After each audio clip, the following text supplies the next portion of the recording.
అదే RTV app వార్తల్ని క్షణాల్లో చదివే అవకాశం ఉంటుంది. ఒక న్యూస్ పేపర్, ఒక టెలివిజన్ ఛానల్ మీ చేతుల్లో ఎప్పుడూ ఉంటాయి. సంత్ మహారాజ్ జయంతి సందర్భంగా ఈ ఉత్సవాన్ని ప్రభుత్వ పరంగానే చేయాలని చెప్పి గౌరవ ముఖ్యమంత్రి రేవంత్ రెడ్డి గారు నిర్ణయించడం. ఈ రోజు మన రాష్ట్రంలోనే కాదు, ఈ బంజారా జాతి ప్రపంచంలో ఎక్కడుంటే అక్కడ ఈ సంత్ మహారాజ్ యొక్క జయంతిని పెద్ద ఎత్తున చేసుకుంటున్నాం. ఆయన గారి యొక్క జీవిత చరిత్ర చూస్తే అది ఒక పెద్ద కథ. ఆ మహానుభావుడు 17వ శతాబ్దంలో పుట్టి ఈ జాతికి నేను సేవ చేయాలి, ఈ బంజారా జాతిని మేలుకొలపాలి, వీళ్ళని సమాజంలో ముందుకు తీసుకెళ్ళాలి, కాబట్టి నా జీవితం బంజారా జాతి యొక్క మేలు కోసం, మంచి కోసం నా జీవితాన్ని అర్పిస్తానని చెప్పి ఆయన ప్రతిజ్ఞ పూని మన జాతి యొక్క భవిష్యత్తు కోసం ఆయన జగదాంబాదేవికి భక్తుడిగా మారారు. జగదాంబాదేవి ఈయన గారిని పరీక్షించాలని ఆయన గారు చెప్పేది ఏంటంటే, మనం ఈ నరబలి, జంతు బలి, ఆ బలి, ఈ బలి ఇయ్యొద్దు దేవతల దగ్గర, అది మంచి పద్ధతి కాదు అని చెప్తున్నారు.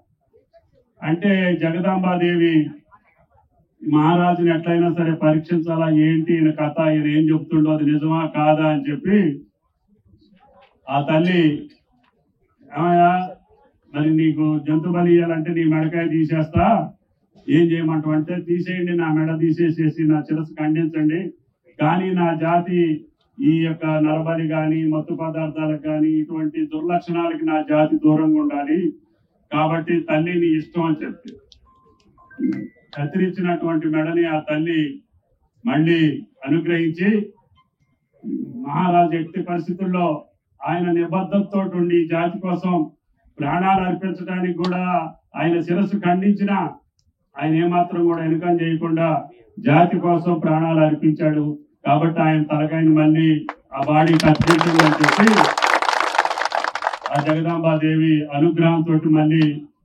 మహారాజు ఈ జాతికి అనుగ్రహం తీసుకొచ్చాడు. అప్పటి నుంచి ఈ జాతి మేల్కొల్పి వ్యవసాయంలో కానీ, విద్యలో కానీ, వైద్యంలో కానీ ఎక్కడైనా సరే బంజారా జాతి ఈ రోజు భారతదేశంలోనే కదా ఎక్కడున్నా ఉన్నత స్థాయికి ఇంతమంది యువకులు ఈ రోజు ఐఐటి, ఎంబీబీఎస్, డాక్టర్ పెద్ద ఉద్యోగాల్లో ఈ రోజు మన జాతి బంజారా జాతి ఉన్నది అంటే అది సంత్ మహారాజు యొక్క త్యాగం అని చెప్పి మీకు ఈ సందర్భంగా.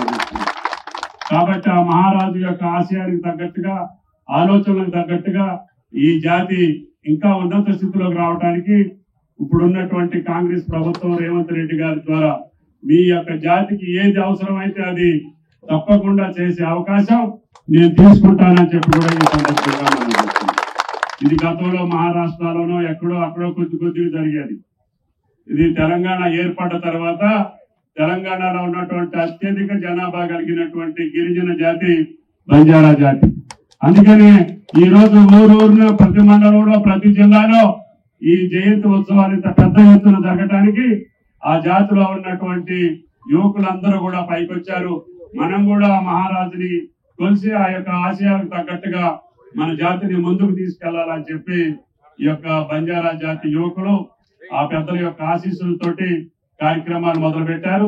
తప్పకుండా ఆ మహారాజు యొక్క చరిత్రని మీరు ఆకలింపు చేసుకొని, ఆలోచన చేసుకొని, అర్థం చేసుకొని, ఆ మహానుభావుడు ఏ రకంగా మన జాతి కోసం యొక్క ప్రాణాలు అర్పించి ఆయన జీవితాంతం ఆయన చెప్పినటువంటి బోధనలు మనం అర్థం చేసుకొని ఆ బోధనలకు తగ్గట్టుగా ఈ జాతి ఉన్నత స్థితిలోకి రావాలని చెప్పి ఈ సందర్భంగా, జయంతి సందర్భంగా మిమ్మల్ని ప్రార్థిస్తూ, ప్రభుత్వ పరంగా మన రఘునాథపాలెం మండల ఈ యొక్క యువకులకు కానీ, పెద్దలకు కానీ మీరు ఏది తలపెట్టారో ఆ కార్యక్రమం పూర్తి చేసేదానికి మీ మనిషిగా నేను పనిచేస్తానని చెప్పి ఈ యొక్క కార్యక్రమానికి ఆహ్వానించినటువంటి పెద్దలందరికీ, మిత్రులందరికీ ధన్యవాదాలు తెలియజేస్తూ, రేపు ప్రాంతానికి రావాలి. ఈ యొక్క వ్యవసాయం 3 పువ్వులు 6 కాయలు ఉండాలి. పత్తో మిర్చో వేసి బాధపడేదానికంటే మంచి పంటలు వేసుకొని, ఇప్పటికే పుట్టాన్ తండ, ఆ తండ, ఈ తండ, అన్ని తండాల్లో మంచిగా వ్యవసాయం చేసే యువకులు ఉన్నారు. వాళ్ళ కోసం వ్యవసాయంతో పాటు మీరు పండించేటటువంటి పంటలన్నీ కూడా ఈరోజు బ్రహ్మాండంగా అమ్ముకునే స్థితికి, ఎక్స్పోర్ట్స్ చేసి మనం బయట దేశాలకు పంపించే స్థితికి మన మండలం రావాలి. కాబట్టి మీకు నీటి సౌకర్యం కల్పించే బాధ్యత రేవంత్ రెడ్డి గారి ప్రభుత్వంలో నేను తీసుకుంటాను. తప్పకుండా మీరు కష్టపడి పనిచేసేటటువంటి జాతి, మీ యొక్క కుటుంబాలు సుఖశాంతులతో ఆనందంగా ఆ మహారాజ్ దయ వల్ల అందరూ ఆనందంగా ఉండాలని చెప్పి ప్రార్థిస్తూ మీ దగ్గర సెలవు. Thank you. మరిన్ని వీడియోస్ కోసం ఛానల్ ని సబ్స్క్రైబ్ చేయండి. లేటెస్ట్ అప్డేట్స్ కోసం వాట్సాప్ ఛానల్ ని ఫాలో అవ్వండి. ఆ లింక్ డిస్క్రిప్షన్ లో ఉంది.